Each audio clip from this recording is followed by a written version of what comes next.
Hello everyone, welcome back to our channel smiley Swathi. Hi అండి అందరికీ. అందరూ ఎలా ఉన్నారు? బాగున్నారని అనుకుంటున్నాను. నేను కూడా చాలా బాగున్నాను. ముందుగా మీకు కనుక నా వీడియోస్ నచ్చినట్లుంటే సబ్స్క్రైబ్ చేయండి, లైక్ చేయండి, షేర్ చేయండి, కామెంట్ కూడా పెట్టండి. ఈ వాయిస్ అయితే అస్సలు బాగాలేదని ఇన్ని రోజులు అయితే వీడియో అయితే పోస్ట్ చేయలేదన్నమాట. సో ఈరోజు పొద్దున్నే పూజ కూడా మంచిగా ఇలా చేసుకున్నాను. ఈరోజు వచ్చేసి గురువారం అనమాట. సో అందుకే బాగా లేట్ అయిందని చెప్తున్నాను. వీడియో అయితే మొన్న తీసిన వీడియో అనమాట ఇది. ఇంట్లో దేవుడికి ఇలా పూజలు పూర్తయినాక ఇంకా టిఫిన్ అయితే చేయాలన్నమాట. పిల్లలు స్కూల్కి అయితే వెళ్తారు కదా, వాళ్ళకి ఇక పొద్దున్నే అనమాట, హాఫ్ డేలు కాబట్టి ఇంకా పొద్దున్నే ఎర్లీ మార్నింగే ఇంట్లో పూజ అయిన వెంటనే వాళ్ళకి ఇంకా టిఫిన్ చేసి పెట్టాలి. ఇంకా పిల్లలకి హాఫ్ డేలు కదా, ఇంకా ఎర్లీ మార్నింగ్ ఏదో ఒక టిఫిన్ ఉండాలనేసి మొన్ననే పెట్టాను అనమాట. ఇడ్లీ పిండి ఉండే అనమాట ఫ్రిడ్జ్లో. ఇంకా వాళ్ళకైతే ఈరోజు దిబ్బ రొట్టె అయితే పెట్టేస్తున్నాను. ఇది ఇబ్బరొట్టి కొంచెం లావుగా వస్తుంది కాబట్టి కట్ చేసి పిల్లలకి సపరేట్గా పెట్టేస్తాను అనమాట. ఫుల్గా ఒకటి తినలేరనమాట చిన్నపిల్లలు అయితే. సో అందుకోసమే ఇంకా వాళ్ళకైతే ఇలా కట్ చేసి పెట్టేశాను. దీంతో చట్నీ వచ్చేసి అయిపోయింది అనమాట. చట్నీ నేను కూడా చేయలేదు, పల్లీల చట్నీ చేయాలి. ఇప్పుడైతే దీంతో వీళ్ళకి టమాటా చట్నీ వేసి టమాటా పచ్చడి అయితే పెట్టేస్తున్నాను అనమాట. ఇంకా వాళ్ళు కూడా ఇష్టంగానే తింటున్నారు. వాళ్ళకి కూడా టమాటా పచ్చడి ఇష్టం కాబట్టి కొద్దిగా వేసుకొని దాంతో అయితే కలుపుకొని తింటున్నారు అనమాట.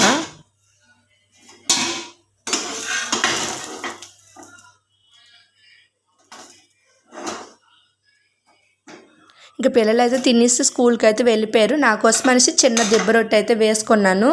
ఇంకా వాళ్ళు స్కూల్కి వెళ్ళాక ఇంకా పైన అంతా పూర్తయినట్టే ఉంటుందండి ఇంట్లో అయితే.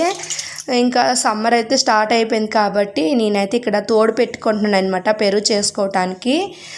గుండి కొంచెం పెరుగు వేసుకొని అందులో పాలు అయితే కాచిన పాలు అయితే వేసుకుంటున్నాను. మధ్యాహ్నంకి పెరుగు అయితే అవుతుంది కదా, ఇంకా మా ఆయన ఇంకా ఇంటికి వచ్చిన వెంటనే మజ్జిగ అయితే కలిపి పెట్టమంటారండి రోజు కూడా. అందుకోసమే ఇంట్లోనే ఆవు పెరుగు అయితే తయారు చేసుకుంటున్నాను. నేను ఆవు తోడనే వేసానండి, బాగుంటుంది కదా అనేసి. ఇక్కడైతే ఇంకా వంట చేస్తాను అనేసరికి స్టవ్ అయితే ఆగిపోయిందండి. ఏంటి ఆగిపోయిందని చూసేసరికి అయితే గ్యాస్ అయితే అయిపోయింది. ఇంకా వాళ్ళకైతే ఫోన్ చేశాము. అతను బిజీగా ఉండటంతో వాళ్ళ పాపకైతే పంపించారండి. తనైతే పెడుతుందనమాట. మేము ఫోన్ చేసిన ఒక గంట వరకు అయితే అతను గ్యాస్ పంపించలేదు. ఆల్రెడీ నేను స్టవ్ పైన రైస్ అయితే పెట్టేశాను కదా, అవి ఎక్కడ నానిపోతాయో అనేసి అనుకున్నాను. కాకపోతే కొంచెం లేట్ అయిందనమాట వాళ్ళు తేవడంతో. రైస్ చూసేసరికి అయితే అంతగా ఏం కాలేదు, బాగానే ఉన్నాయి. ఎందుకంటే కొంచెం వేడెక్కినాకే స్టవ్ అయితే ఆగిపోయింది కాబట్టి పర్వాలేదన్నమాట. సో తనైతే ఇంక వెళ్ళిపోయింది. ఇంక నేను ఇక్కడ రైస్ అయినాక కర్రీ అయితే పెట్టేస్తున్నాను.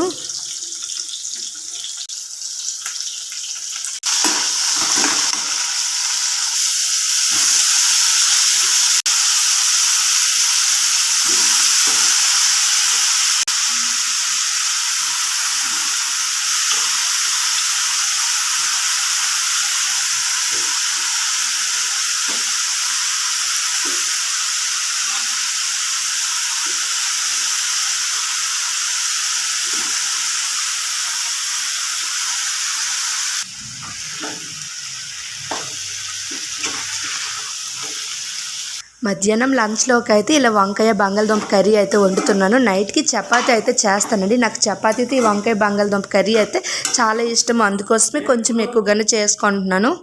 ఇంక ఈవినింగ్ టైంలో ఇలా మేడపైకి అయితే వచ్చాను పూలు కోద్దామని. మా ఇంటి దగ్గర ఉండేటప్పుడు అయితే ఎక్కువగా మందార పూలు అయితే అయ్యేవి కదా, ఎర్లీ మార్నింగే చూపించేదాన్ని, తీసేదాన్ని కూడా ఎక్కువగా ఇబ్బంది ఉండేది కదనమాట పూజకి. ఆ తర్వాత ఇక్కడికి వచ్చాక కూడా నాకు పువ్వులకైతే అస్సలు ఇబ్బంది లేదనమాట. ఈ మేడ పైన ఈ మొక్క అయితే నాటారు డాడీ వాళ్ళు. ఇదైతే చాలా పెద్ద మొక్క అయింది, పువ్వులు కూడా ఎక్కువగానే అవుతాయి అనమాట. ఈవినింగ్ టైంలో అలాగ పైకి వెళ్ళి మొక్కలకు నీళ్లు పోసి కొన్ని పువ్వులు అయితే ఏరుకుంటాను అనమాట నెక్స్ట్ డేకి పూజ కోసం. సో రోజు కూడా ఉదయం కాకుండా ఈవినింగ్ తీస్తాను పువ్వులు. సో ఆ తర్వాత కిందకి దిగి ఇలా ఇల్లు అయితే క్లీన్ చేసుకుంటున్నాను. రేపు ఫ్రైడే అనేసి ఇల్లంతా కూడా ఇలా క్లీన్ చేసుకుంటున్నాను. ముందుగా పూజా రూమ్ దగ్గర అయితే నీట్గా క్లీన్ చేస్తున్నాను అనమాట. డైలీ ఎలాగో క్లీన్ చేస్తాము, కాకపోతే బీరువాల కింద మంచాల కింద అయితే డైలీ వస్తాం కదా.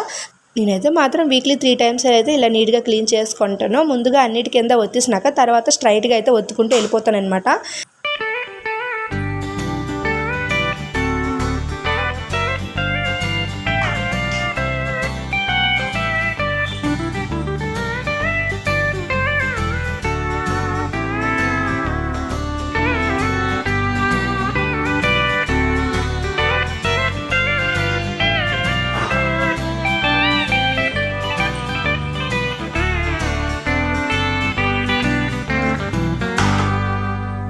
సో ఇప్పుడైతే ఇంక ముగ్గులైతే వేసుకుంటున్నాను. ఇల్లు క్లీనింగ్ పూర్తయింది, వండడం పూర్తయింది, వంట చేశాక భోజనం చేయడం పూర్తయింది, ఆ తర్వాత పిల్లలకి రీడింగ్ పూర్తయింది. ఇంకా లాస్ట్లో పని అంతా అయిపోయినాక లాస్ట్లో ఈ పని అయితే చేసుకుంటున్నాను అనమాట నేను. సో పడుకునే ముందు అయితే ముగ్గులు వేస్తాను, అంతవరకు ముగ్గులే మెయిన్ అనమాట. ఎందుకంటే పిల్లలు తిరుగుతారు కాబట్టి మట్టేస్తారు అనేసి నైట్ పడుకునే ముందు ఇప్పుడు ఒక 10 అవుతుంది అనమాట టైము, ఇప్పుడు వేస్తున్నాను అనమాట ఈ ముగ్గులు. ఈరోజు ఈ ముగ్గులనే కాదు, మేము ఎప్పుడు పడుకున్నా సరే నైట్ టైం మాత్రం చాలా లేట్గా పడుకుంటాము. 11:30 ఇలా అవుతుందన్నమాట. మా ఇరుగు పొరుగు వాళ్ళు అందరూ అయితే చక్కగా పడుకుంటూ పోతారండి. వాళ్ళు అయితే ఇంక 8:30కి 9:30కి భోజనాలు అయిపోయి ఇంక పడుకుంటూ పోతారు. చాలా నిశ్శబ్దంగా ఉంటుంది. మేము ఒక్కరిమే లైట్ ఆన్ చేసుకొని ఆ టైం వరకు ఇంక అలానే ఉంటామన్నమాట. మా పిల్లలు కూడా అంతే అని చాలా లేట్గా పడుకుంటారు. ఇంకా వాళ్ళతో పాటు మేము, మా హస్బెండ్ వచ్చేటప్పుడు కూడా కొంచెం లేట్ అవుతుంది అనమాట ఇంటికి వచ్చేసరికి అయితే. సో తను వచ్చినప్పటికి 10 ఇలా అవుతుంది. అందుకోసం నేను పడుకోకుండా ఇంకా అలా వెయిట్ చేస్తాను అనమాట తన కోసము. ఇంక మా ఆయన వచ్చాక మా ఆయనకి భోజనం పెట్టి అవన్నీ క్లీన్ చేసేటప్పటికి నాకు ఎలా అయినా సరే 11 అయిపోతుంది అనమాట. ఇంకా పడుకునే ముందు ఒక ½ అన్ అవర్ అయినా మొబైల్ అయితే చూస్తాం కదా. సో నా వీడియోస్కి ఎన్ని వ్యూస్ వచ్చాయి, సబ్స్క్రైబర్స్ ఎంతమంది పెరిగారు, ఇంకా లాస్ట్లో చూసుకుంటూ వెయిట్ స్టూడియో ఆన్ చేసి అవన్నీ చూశాక ఇంకా అలా పడుకుంటాను అనమాట. అందుకే చాలా లేట్ అయిపోద్ది మేము పడుకునేటప్పటికి. ఇంకా ఎర్లీ మార్నింగ్ మళ్ళీ ఫ్రైడే ఇలా వచ్చిందంటే ఇంక తొందరగానే లేస్తాను. ఒక సండే వచ్చిందంటే మాత్రం బాగా లేట్గా లెగుస్తాను అనమాట. 7:30 ఇలా అయిపోద్ది లేసేటప్పటికైతే. మిగతా టైం అంతా కూడా 5:30 ఇలా అవుతుంది. సో ఇక్కడ నేనైతే ఈ కలుపు ముగ్గు అయితే వేస్తున్నాను అనమాట. ఆల్రెడీ నా షార్ట్ వీడియోలో కూడా నేను చెప్పాను కదా, లెక్స్వారం శుక్రవారం పడేటప్పుడు నాకు ఇలా కలుపు ముగ్గులు వేయాలనిపిస్తుంది అనేసి. ఇక్కడ వచ్చేసి నేను కలుపు లేటంతా స్టెప్ బై స్టెప్ అయితే వేస్తున్నాను అనమాట. బాగుంటుంది ఇలా వేస్తే. చూడడానికి ఇంటి ముందు ముగ్గు చాలా అందంగా కనిపిస్తుంది. ఈ ముగ్గు కూడా నా ఓన్గా కాదండి, ఆల్రెడీ నేను యూట్యూబ్ చూసే నేర్చుకున్నాను. ఈ ముగ్గు కూడా సంధ్య రూపేష్ అక్క ఛానల్ అయితే ఉంది కదా, ఆ అక్క అయితే ఇలాంటి ముగ్గులు ఎక్కువగా వేస్తుంది. తనైతే గీతల ముగ్గులే వేస్తుంది అనమాట ఎక్కువ శాతం. సో తన దగ్గర చూసి నేర్చుకున్న ముగ్గేనిది. మనకు రానివి ఒకరి దగ్గర నేర్చుకునేటప్పుడు వాళ్ళ పేరు చెప్పడం కూడా తప్పులేదు. మంచి పనే కదా నేర్చుకున్నాము, చెడ్డ పనులు ఏం నేర్చుకోలేదు కదా. సో నేను యూట్యూబ్ ఛానల్ స్టార్ట్ చేయక ముందల చాలా వరకు తన ముగ్గులు చూసే మా ఇంటి దగ్గర అయితే వేసేదాన్ని. తర్వాత ఇప్పుడు యూట్యూబ్ ఛానల్ నేను స్టార్ట్ చేశాక ఇప్పుడు పూర్తిగా ఎవరి ఛానల్స్ కూడా చూడడానికి కూడా నాకు టైం లేదనమాట. అంత బిజీ అయిపోయాను నా ఇంట్లో పని అయినాక. ఇంకా నా ఎడిటింగ్స్ మీద నేను పడుతున్నానే కానీ ఎవరి ఛానల్ కూడా చూడడానికి అయితే నాకు అవ్వలేదు. ఇక్కడ చూసారు కదా ఎంత నిశ్శబ్దంగా ఉందో. మా ఇరుగు పొరుగు వాళ్ళందరూ పడుకుండిపోయారు. ఇంకా నేను ఒక్కదాన్ని, ఇంకా నా కొడుకు కూడా నా కోసం వెయిట్ చేస్తున్నాడు అనమాట. ఒక్కదాన్నే బయట ఉన్నాను అనేసి మా పెద్దోడు కూడా ఇక్కడికి వచ్చాడనమాట. ఇంకా వాడు నేను కలిసి వాడు సైడ్ నుండి నేను ఇలా ముగ్గు అయితే పూర్తి చేశాను. తులసామ దగ్గర కూడా ముగ్గు అయితే వేస్తాను. ఇదైతే మార్నింగ్ టైం అనమాట. ఇంకా తులసి కోట దగ్గర కూడా దీపం పెట్టుకున్నాను కదా, కనిపిస్తుంది మీకు. సో పూజలు అన్నీ అయిపోయాయి అనమాట మార్నింగ్కే. పిల్లలందరూ కూడా ఇంకా స్కూల్కి రెడీ అయ్యి బ్యాగులు పట్టుకుని రెడీగా ఉన్నారు. బస్సులకి అయితే వెయిట్ చేస్తున్నారు. మా పిల్లలు అయితే సైకిల్కి వెళ్తారు కాబట్టి ఆల్రెడీ వాళ్ళు టిఫిన్ చేసి అయితే వెళ్ళిపోయారు. ఆ పక్క నుండి అబ్బాయి వచ్చేసి మా పక్కింటి వాళ్ళ అబ్బాయి. సో ఈరోజు ఎర్లీ మార్నింగ్ ఇంకా అమ్మవారి పూజ కూడా అయిపోయింది అనమాట. అందుకే ఇప్పుడు ఫ్రీగా ఉన్నాను. ఇంకా 10 అయిందంటే ఇప్పుడు వస్తుంది కదా నా దగ్గరికి టైలరింగ్ క్లాస్కి. సో ఆవిడైతే పేపర్ కటింగ్ అయితే నేర్చేసింది. ఇప్పుడైతే బ్లౌజులు అయితే కుడుతుంది అనమాట. ఆల్రెడీ 6-7 బ్లౌజులు అయితే ఆల్రెడీ కుట్టేసింది. ఇప్పుడైతే ఇలా డ్రాయింగ్ వేసింది 7 బ్లౌజ్ పీస్ అనుకుంటా. సో తను వచ్చేసి 10 బ్లౌజులు అయితే నేను స్టిచ్చింగ్ చేయమన్నాను నా దగ్గర. అవి నీట్గా కుట్లు అంతా కూడా చాలా నీట్గా ఉంటేనే శారీ తీసుకొని లైనింగ్ బ్లౌజ్ అయితే కుట్టిపిస్తాను. సో ఫస్ట్ అయితే ఇలా బ్లౌజులు అయితే కుడుతుంది. ఇంకా ఆవిడకి చెప్పుకుంటూ నేనైతే ఇక్కడ బెండకాయలు అయితే నీట్గా క్లాత్ అయితే తుడుచుకుంటున్నాను అనమాట. తడి క్లాత్ అయితే తుడుస్తున్నాను. అవి కడిగామంటే మళ్ళీ బంకగా వచ్చేస్తుంది కదా, తెమ్మడలాగా అయిపోతాయి.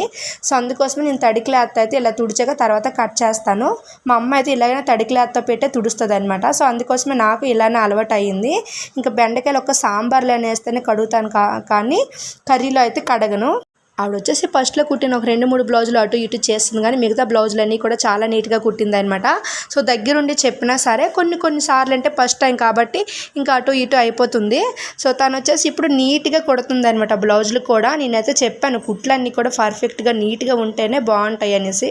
సో తనైతే బాగానే నేర్చుకుంటుందండి. ఆవిడైతే ఇప్పుడు ప్లెయిన్ బాగానే కుడుతుంది కాబట్టి తర్వాత లైనింగ్ బ్లౌజులు చెప్పేశాక కొన్ని మోడల్స్ అయితే చెప్పేస్తాను. సో ఆవిడకి ఇంకా బ్లౌజ్ కటింగ్ అంతా కూడా నీట్గా వచ్చేస్తుంది కాబట్టి ప్రాబ్లం ఉండదు. ఇలా వంట చేసేటప్పుడు ఒకరు మన దగ్గర ఉన్నారంటే ఇంకా వాళ్ళతో కబుర్లు ఆడుకుంటూ వంట అయితే మనకు తెలియకుండానే అయిపోతుంది అనమాట. చాలా ఫాస్ట్గా అయిపోతుంది. నేనైతే ఇక్కడ ఇంకా బెండకాయలన్నీ తడి పెడుతూ తుడుచుకుంటున్నాను కదా, ఇలానే టైంపాస్ అయిపోద్ది అనమాట. నాకు ఆవిడ వచ్చిందని అంటే ఇంకా ఆవిడకి చెప్పుకుంటూ నా పని చేసుకుంటూ ఇలా ఒక హాఫ్ డే అంతా కూడా ఇలా పూర్తయిపోయింది. ఆ తర్వాత బెండకాయ ఫ్రై కూడా చేసుకుంటున్నాను. ఈరోజు మధ్యాహ్నం లంచ్కి అయితే ముద్దపప్పు బెండకాయ ఫ్రై అయితే చేస్తున్నాను. సో నా వీడియోస్ మీకు ఎలా అనిపిస్తున్నా నా కమెంట్ బాక్స్లో చెప్పండి, లేదా ఒక లైక్ అయితే ఇవ్వండి. మీకు లైక్ ఇస్తే మీకు నచ్చిందని నేనైతే అనుకుంటాను. సో ఇప్పుడు వరకు నా వీడియో చూసే ప్రతి ఒక్కరికి కూడా మనస్ఫూర్తిగా థ్యాంక్స్ అయితే చెప్తున్నాను. So bye bye.